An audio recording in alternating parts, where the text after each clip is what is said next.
It's great to be here today on Awakening Dialogues, and I'm delighted to be joined by Ilona Ciunaite.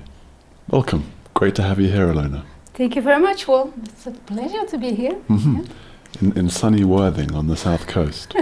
So it's cold, yes. Yeah. If we're moving our hands to warm up, then we know why.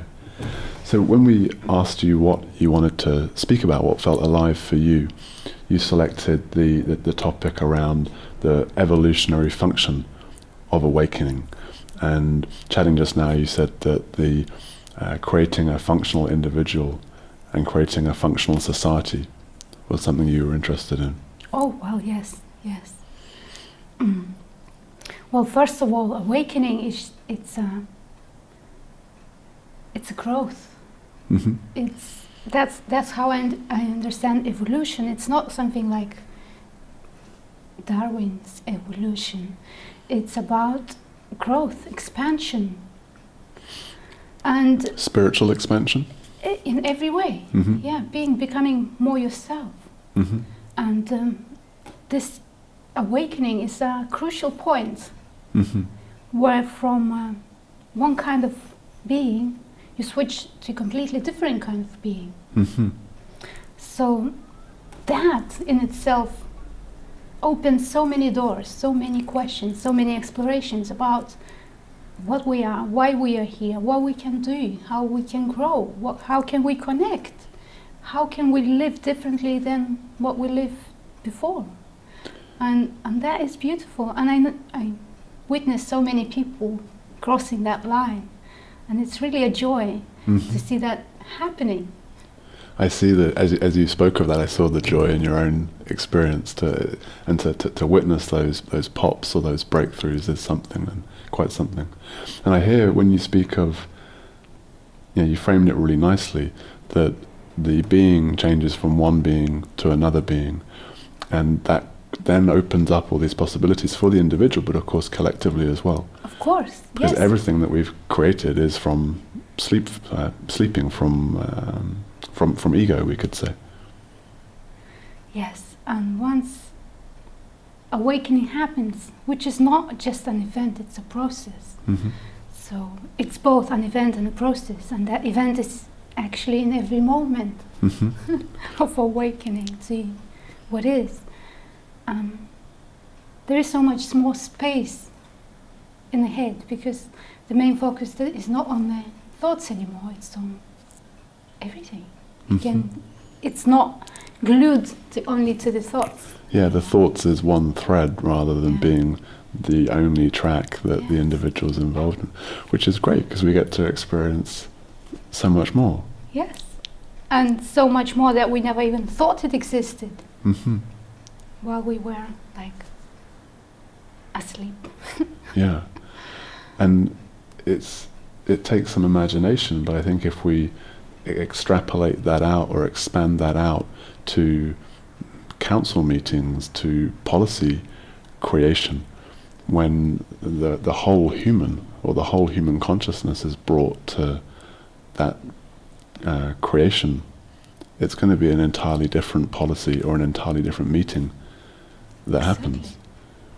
Well, for me, for example, this awakening, one way I can describe it is you stop following. You stop mm-hmm. following what others say, what others want for you, what others expect from you, and you start living authentically. So, of course, all these structures that our world is built on, mm-hmm. they no longer make sense, and, mm-hmm. and change is inevitable. Mm-hmm. And the more people wake up to their own true potential and their own true being, well, it's inevitable that the world we see is going to change. Mm-hmm.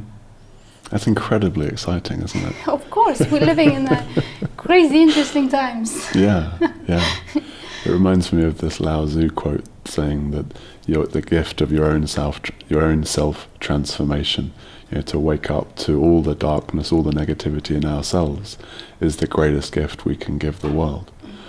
That's sweet. It's interesting though, because so often in spirituality there's been, or in inquiry, including a lot of non-dual spiritual traditions, there's often an ignoring of the world or a disregarding of the world. Yeah. I sense that's not alive for you, though. I'm hearing there's a concern or a gaze that looks to the future and to the world as a whole, and how this awakening will ripple out, not just in your own system and in your own life, but into the world as a whole, into the community as a whole. Well, yes. Well, the shift in perception is really from thinking that you are separate outside from life, individual, that life is happening to you, and you always have to fight, to argue with reality, to blame somebody else, and to fear about the future, and things like that. Mm-hmm. And when the shift happens, when perception changes to seeing that you are not outside of life, you are life itself, flowing as you, then everything changes in thinking as well. And you don't look for somebody to blame for your faults, for your negativity. You actually can see that it's not separate. What you feel inside is reflected outside in the world. So the world then becomes a place for you to play, to explore, and you know, it's not something that is here to harm you or punish you or you know, put you into kind of frame.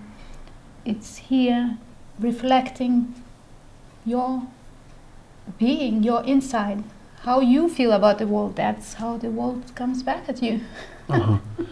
And that law of attraction, or this, I mean, that's an unpopular term these days. It is. It's you know, the Secret's given it a bad name, right? The sort of egoistical, simplistic, materialist take on law of attraction has given it a bad name. But the principle that like attracts like is undeniable and so obvious in experience that we get mirrored back to us what we need to get mirrored back to us to see what's inside here and so on. And where I get, what I'm particularly interested in these days is seeing how an authentic understanding and insight into law of attraction or co-creation can be applied to creating a new world.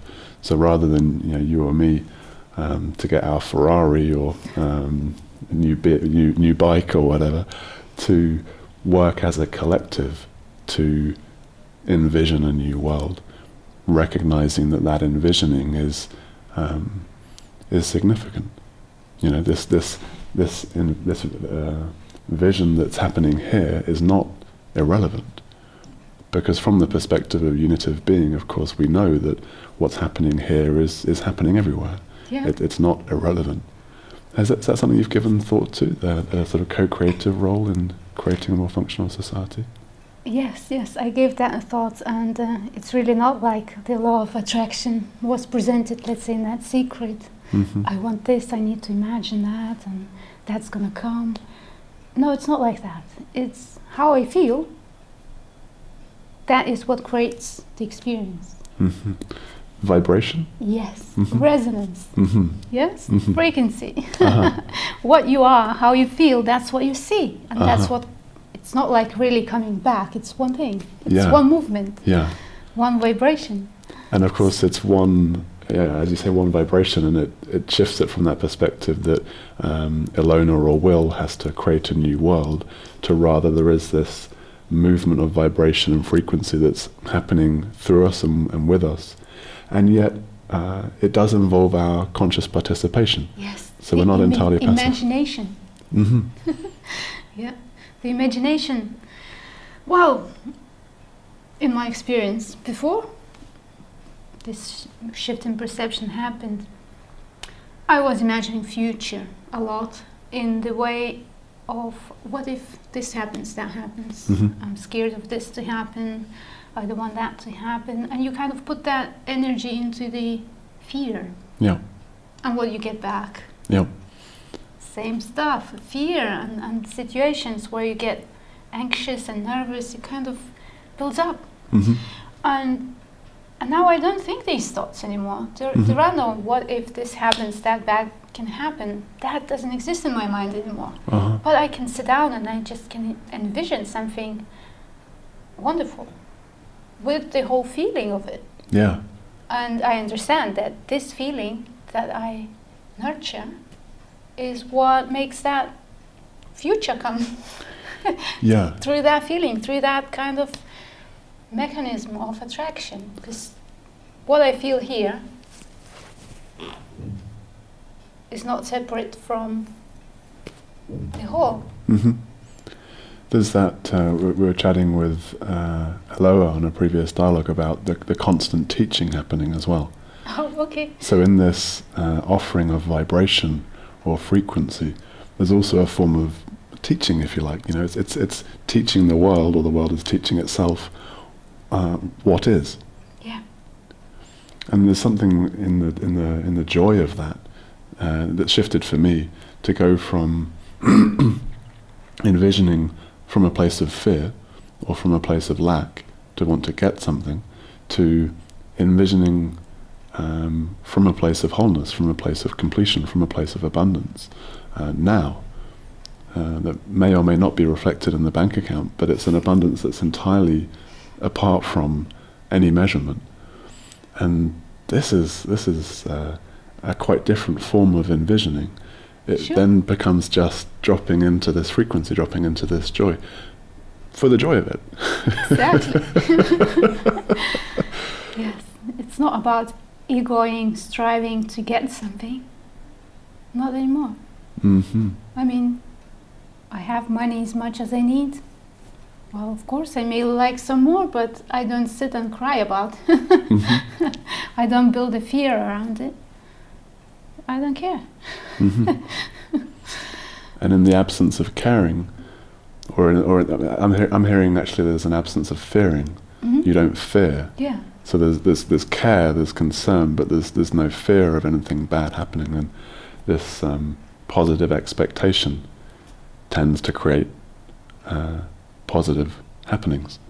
If we're expecting things to turn out okay, they generally turn out okay. And that Not necessarily. well, this is it. Until the lover dies, or until the job goes and something really bad happens. And what I would point to, however, is that the okayness is there too. Yes. Yes. The okayness is in the calamity as well. Yes. The okayness is even in the bankruptcy or whatever it might be. Yes. That constant okayness with everything. Mm-hmm. Yeah. It's really visible, like an experience. Yeah, and in the experience, if we have that in challenges and sufferings, which of course we all have, and are able to discover for ourselves that this peace or this okayness is present even in those times, Exactly. that can then come into our thinking, into our system, into our envisioning, such that when the bad stuff happens, we don't see it as bad stuff. Yeah, it's just stuff. Yeah, like, how interesting. They're leaving me, or how interesting the job has gone, how fascinating. Yeah. There is an element of trust that Mhm. all that is happening is as it should be happening. Yeah. There are two words for me that have basically been the work or the practice, sort of post-awakening, if that makes sense, in the unfolding, to come back to, or just to enjoy being in. Trust and surrender. To trust and surrender. And that's actually, in a sense, all that's required. Surrender, yeah. Mm-hmm. So how does one bring surrendering?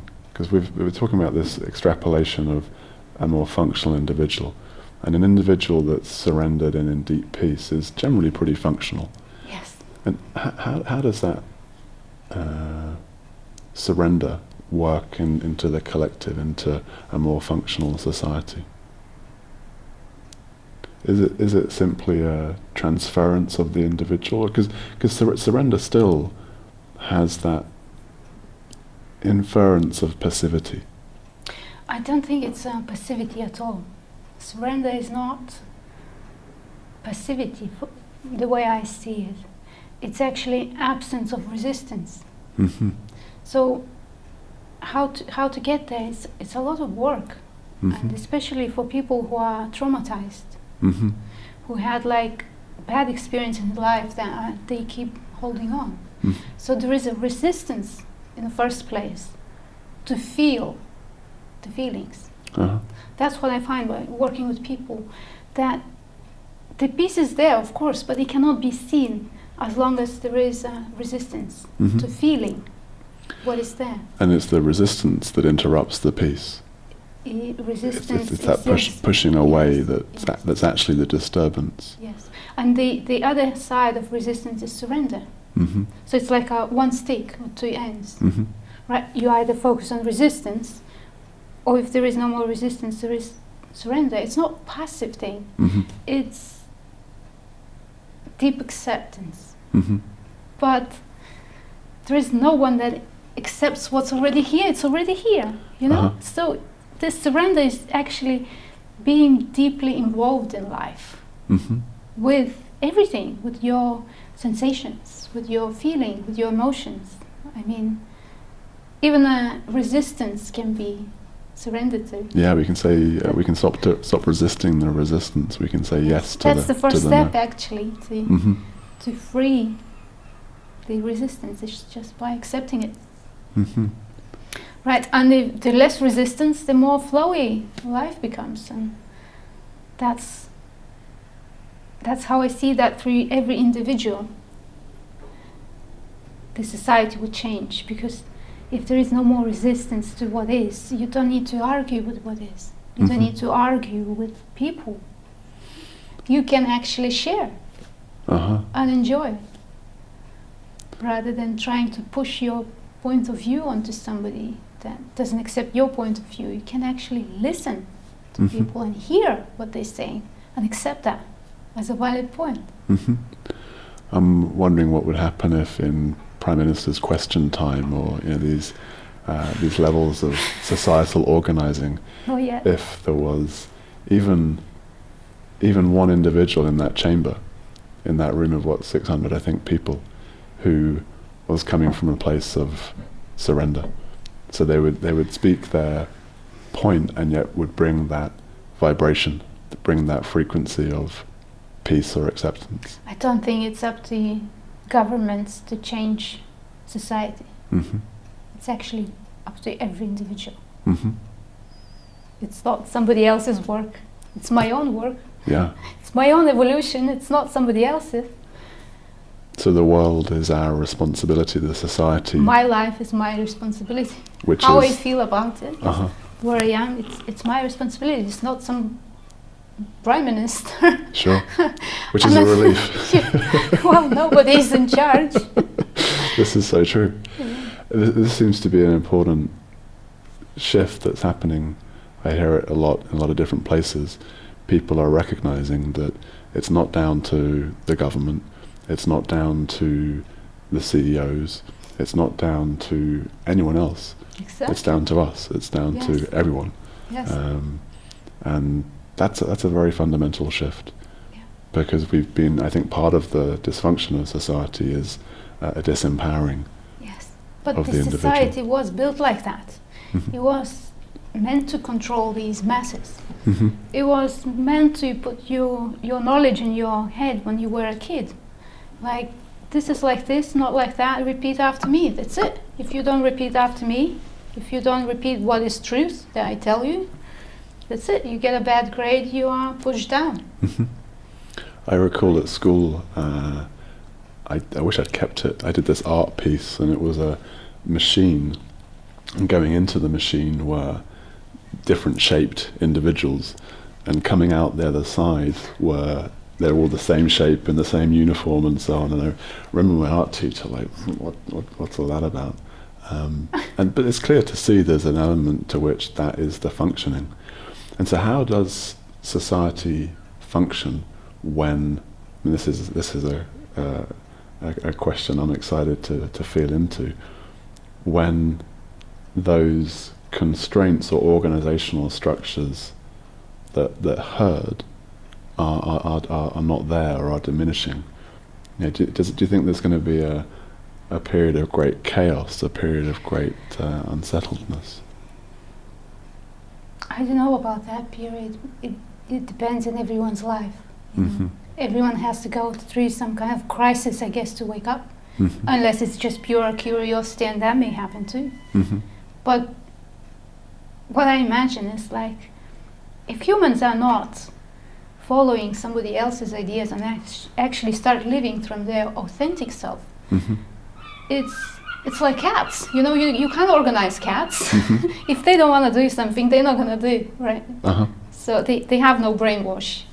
And they know what they want. They make you give them what they want. And I think that would be with the humans as well. The trust of what you want and knowing what is good for you. And not just for you, for everyone. Because it's not an individual there anymore. It's understanding that everything is one. So any structure that would try to push that into your box and saying this should be like this, not like that, it has to fall. Because people would not follow it. They would know authentically what is right without anyone needing them to tell them. Yeah. This is so revolutionary, isn't it? And it's clearly denied or taught out in schools that the individual has a knowing, that the individual can access knowledge and truth through their own system. Yeah. I mean, that's something that neurocardiology, so from within the systems of thought, has been pointing us back to, that right here in our heart there's an intelligence, there's a brain, and we're actually able to know whatever we need to know. Yes. But all this seeking, I meet so many people that are seekers, seeking different things. Well, one thing is, in general, is everyone wants to be happy, end of suffering, and just be happy, to live happy life. It's so simple and so human. And what can make that happen for you, for me? Nothing. It's just me. Just looking into what is making me unhappy and seeing if that can change. Once you become aware of what that is, that can change. And often it will be, I know in my own experience, an unhappiness with unhappiness. It's that resistance again. It's meeting that restlessness or that unhappiness and seeing it as something that should not be.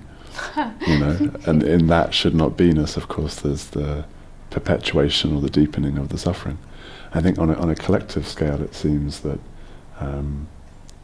just as the individual learns to love or to embrace the restlessness or the discomfort, whatever's coming up, the collective view we can take is to love the restlessness, to love the chaos. And who knows how these next 50 years are going to unfold. It's pretty exciting to watch. There's all manner of possible scenarios, and whether they include troops on the streets and who knows what, however chaotic it gets, in the understanding of the oneness of all things, our capacity to show up and be present to that, to not resist that, to take action however we're guided to do so, but to bring a quality of peace to that rather than further fear or attack and descending and spiraling. It's I think it's exciting times, isn't it? Yeah. And that's that coming together of the personal functioning and the societal functioning. Even to speak of personal functioning and societal functioning is a conceptual distinction that exists just there. I love this idea of a spiritual revolutionary. Spiritual revolution. Yeah, it's everyone's own business. To show up as a Gandhi, as someone that's going to be the change, that's going to be the cause of change in our communities. Yeah. Well, I'm doing my part. And more, and one of the joys of awakening dialogues and the travel that I do is meeting people such as yourself and meeting the army of spiritual revolutionaries that are already in place, perfectly positioned by the one strategic mind, doing the work, bringing the new vibrations, bringing the new frequencies into this rather dense reality at times. When I first saw that there is no separation, that there is no Ilona as an entity inside this body and stuff. Well, it was so simple and so obvious. And my first question that came in mind after that moment of seeing was, how come I never ever questioned that? Because it was just so not obvious thing to question. Yeah. Well, you are brought up like you are an individual. You have to fight for your survival. You have to be in competition to become better than somebody else. And once I saw that, how simple that is, how really obvious that is, I just could not sit down and you know, be happy with myself. I had to scream to get others here that, you know, you can actually look and see for yourself. You don't need any teachings. You don't need anyone to tell you how. You just actually need to look. And then it's obvious. And I took that as my personal mission, as my personal job, because if not me, who else is gonna, you know, bang this awakening bells? Yeah. That movement to share, that movement to share seems to be like very much intrinsic to awareness itself, or to love itself. It wants to spread, it wants to move. And yes, exactly. And what a fun task to take on. What I love with your work as well is I often, because of the way that I didn't make awakening happen, I didn't arrive at that moment. It was nothing to do with me. It was in spite of me. And I was often skeptical as to how it can be taught or how it can be passed on. And what I love with Liberation Unleashed, from the little that I know of it, is it's got this very simple, as you say, simply look.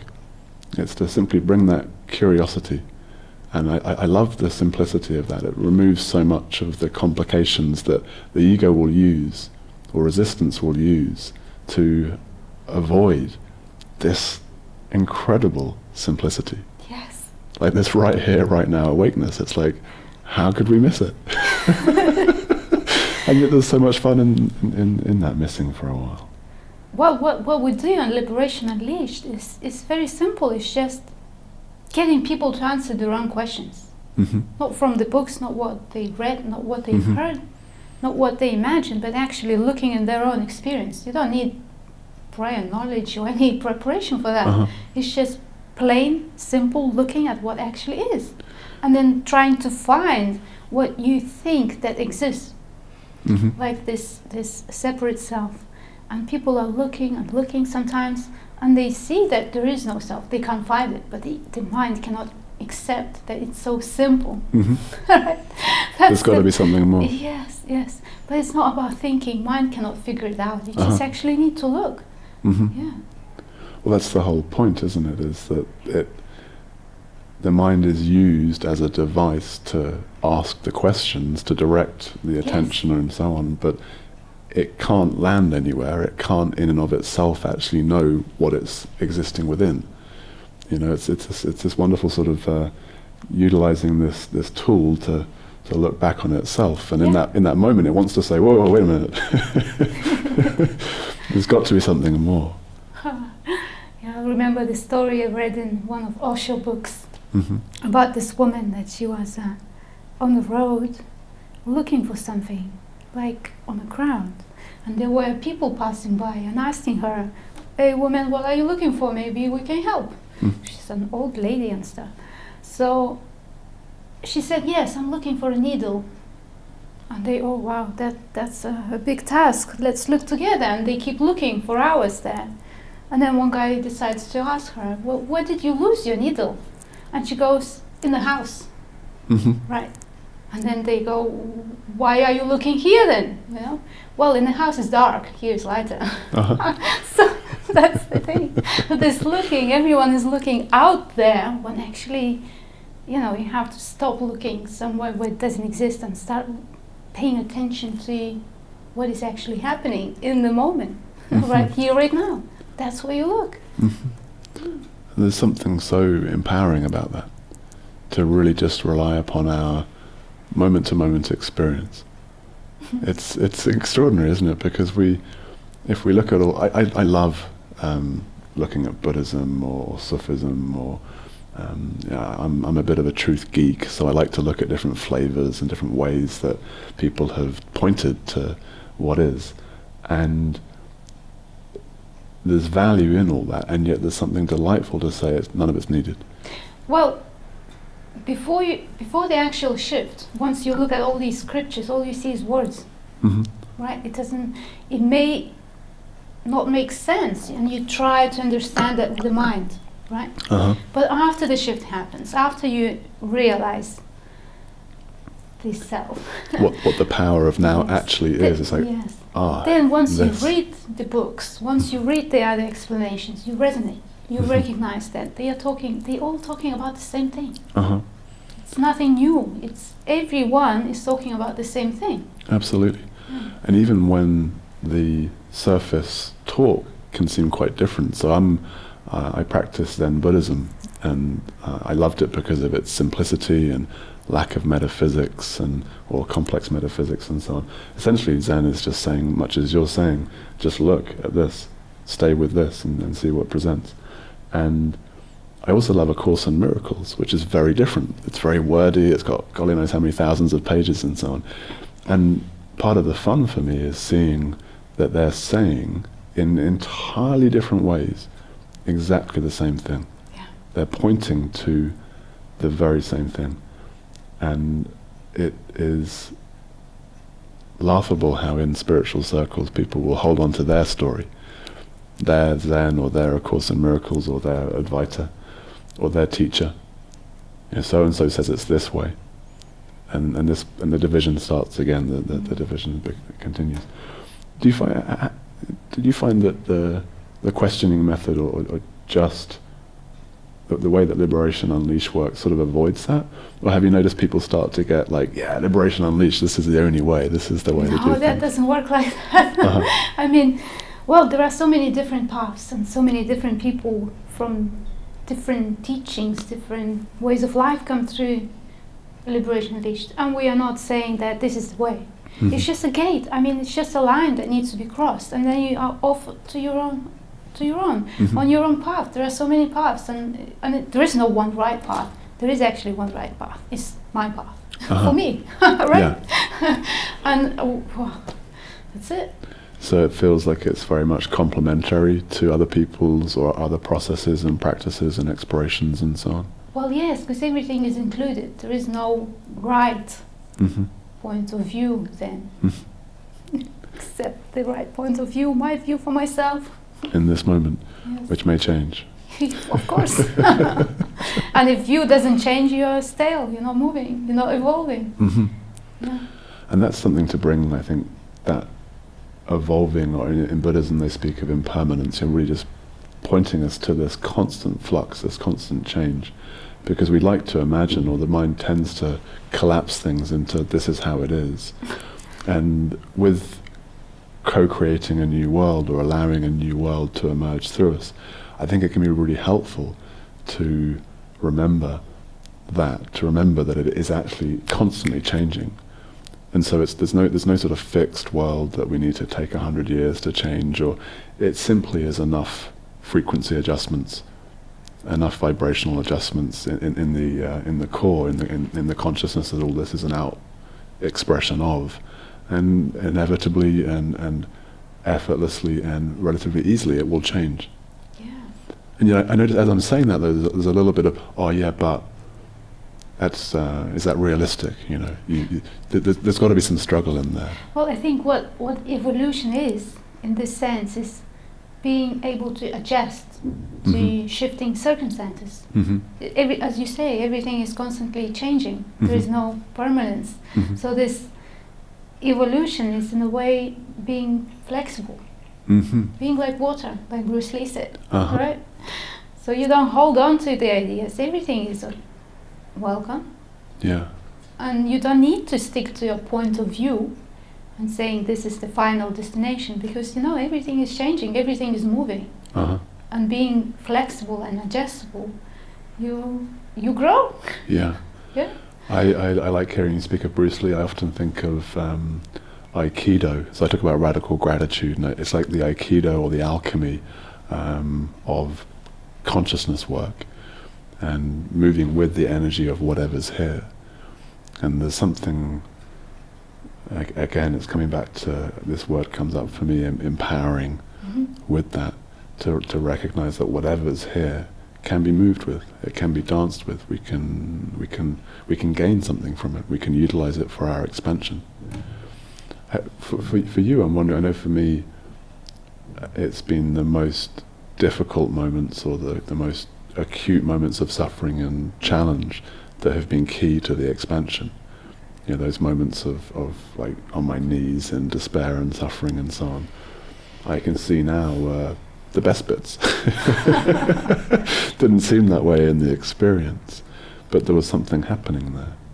Has it been similar for yourself, or was it? Of course. Mm-hmm. When actual exploration happens, when it starts,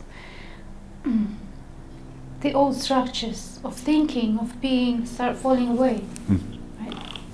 And then everything that was held on to, all the ideas, they come up. And if that is not true, it hurts, but they come up to be seen. So the only way for me is to welcome them. Welcome everything that comes up, and that's when release can happen. That's when the shift can happen. Once you see what you are holding on to, the lies. Yeah, there was a line there which just struck me deeply. If it's not true, it hurts. Yes. So when we believe anything other than the perfection, when we believe anything other than our perfect expansion, our wholeness, anything counter to that truth, it hurts.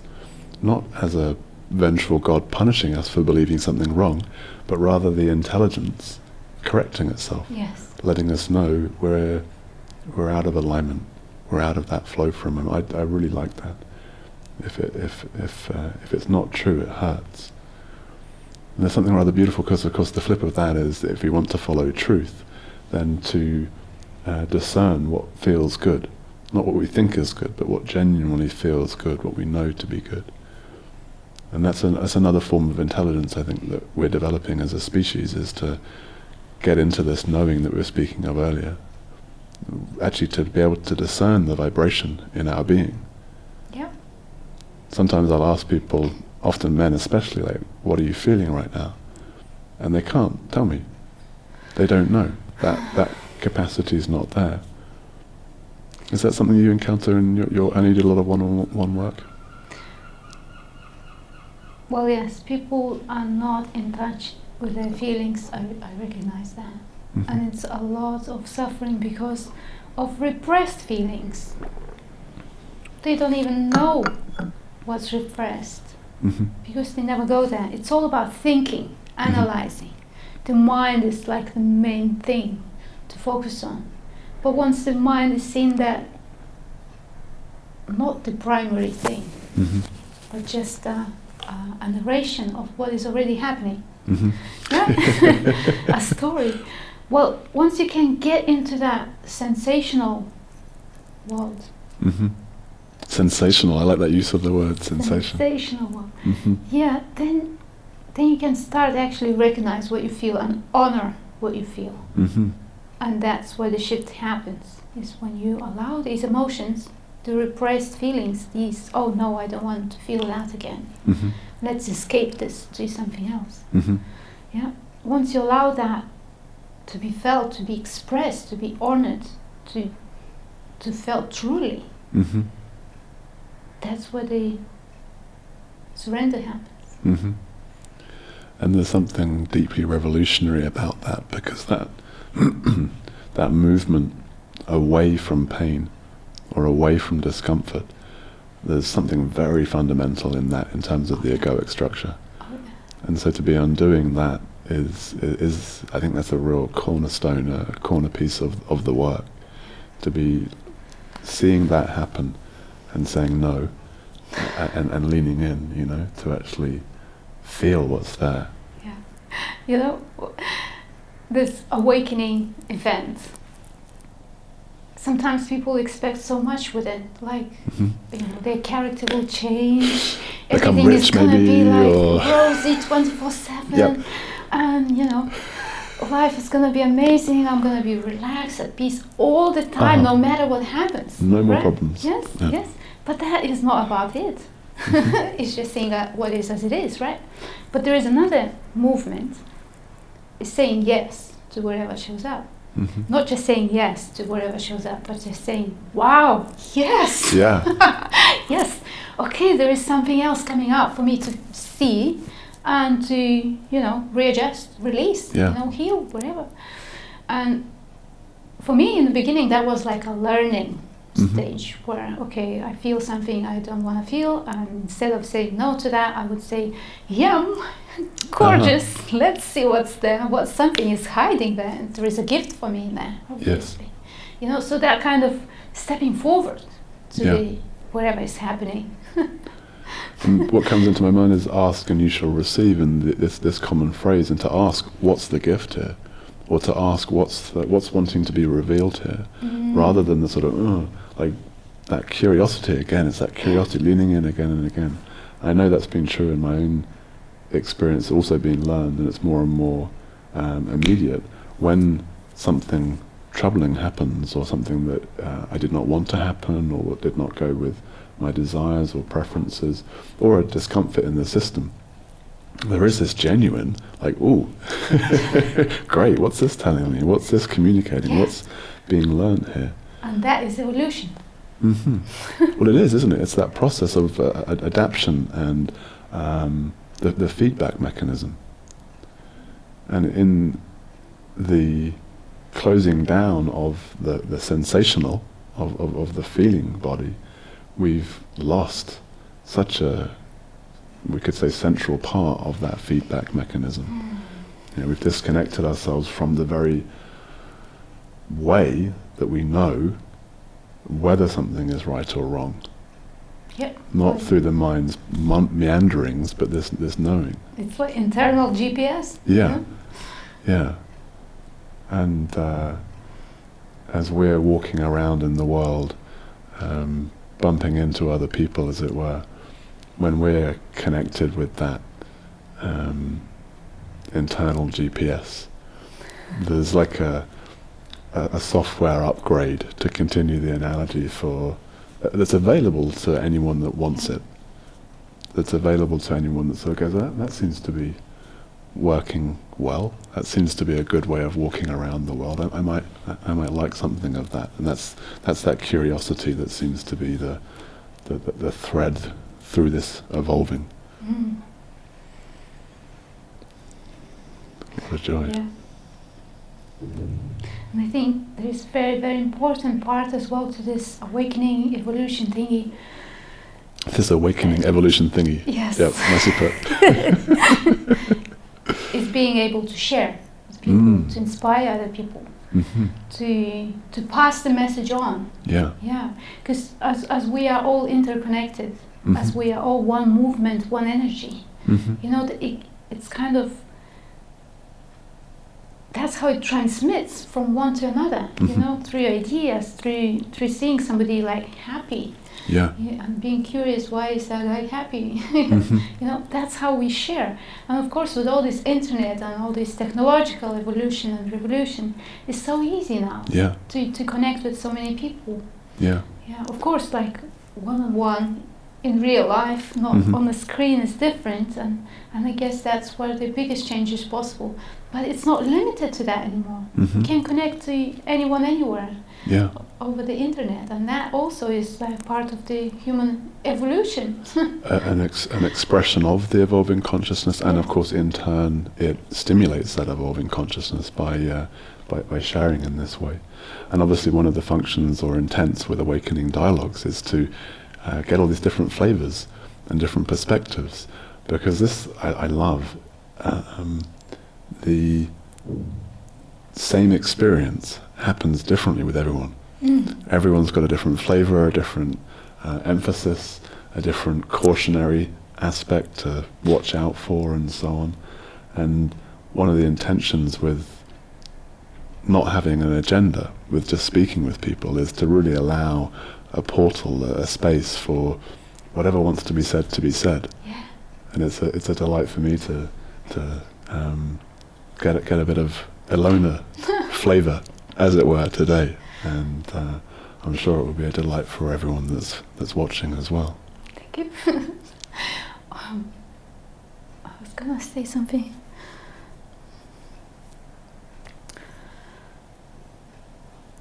Lost it. It's gone. If it's important, it'll come back, I'm sure. There's Oh yes, it's important. Yes, it is. As you mentioned, like there's a different flavor, and the space, right? And it's not only just expressing; it's also listening, and that is what changes after the perception shift. Is that you allow space to hear, and to acknowledge that you hear, and let the other one know that you hear, that you are listening. And which wasn't possible before the shift, because while I was talking to somebody, I was already, creating an answer or resistance or fight with whatever he said in the head while I'm listening. So I'm not really listening. You're waiting for them to finish. I'm not listening at all. I'm just, listening to my own thoughts, and that is not communication. It's not. But once the mind goes quieter, once it stops being so important, then there is space, as you said, to listen and share genuinely. Yeah, and feel that flavor, and feel that resonance, and being present to the moment. And what comes to me is that this listening, its function in the collective unfolding, this seems to be key. I'm a great fan of Charles Eisenstein's work, and he speaks of the more beautiful world our hearts know is possible, but we don't quite know how it's going to emerge, or whether it's this path or this teaching in terms of creating society. And it seems that the listening to what wants to emerge is a big part of it for us. Is to really recognize at once to recognize the vastness of our ignorance, the totality of our not knowing what's going on, and our connection to that which knows, the connection to knowledge, to truth, and allowing it to come through us. It's a delightful paradox or balance, because when something beautiful comes through, the mind's tendency is to say, this is it, this is it. And there can be a validity in that, to land somewhere for a while, and for that to be for a while, For now. For now. And to remain fluid. When I'm talking about listening, I'm not saying just to listen to other people. Even more important is to listen to yourself. Right? Because we never stop and hear what we actually want, what we actually feel. Right? So I have this, I call it deep looking method. Right? Where I go with the clients and just listen to what their mind wants, what their heart wants. Just simply by asking that simple question. What do you want? What do you want? And then waiting for the answer. Listening to yourself. For the first time sometimes for people. You can hear what their heart wants. And it wants peace or expansion or more love. And they get surprised. Like, wow, I didn't know that was there. But once you start asking your internal structures questions and listen to the answers internally, that's when the growth happens. There's such intelligence, I mean, of course, to say there's intelligence here within me is to speak within those concepts of separation. And it's necessary to do so because, of course, it points us to this unitive field of being, of information that's always available to us. And I know that that's still an unfolding for me, is to listen more carefully, to some of the more subtle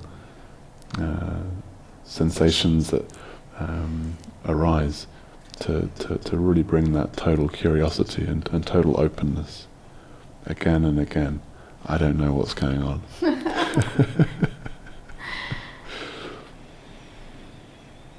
So I guess that the change in society, it depends on each individual and their work within themselves, their accepting of themselves. And we're only gonna see the show of the change in society through our own evolution. Mm. How beautiful. So I don't think we need to be so concerned about society as much as we have to be concerned to what's going on inside. Yeah. If we have a few million people taking total responsibility for creating a peaceful world in here, Yeah. Let's see what happens Yeah. as a result of that. It doesn't have to be violence going on the street, revolution. Yeah. It'd be nice to avoid that, I think, if we can. It can happen at home, sitting on the sofa. Sounds like my kind of revolution.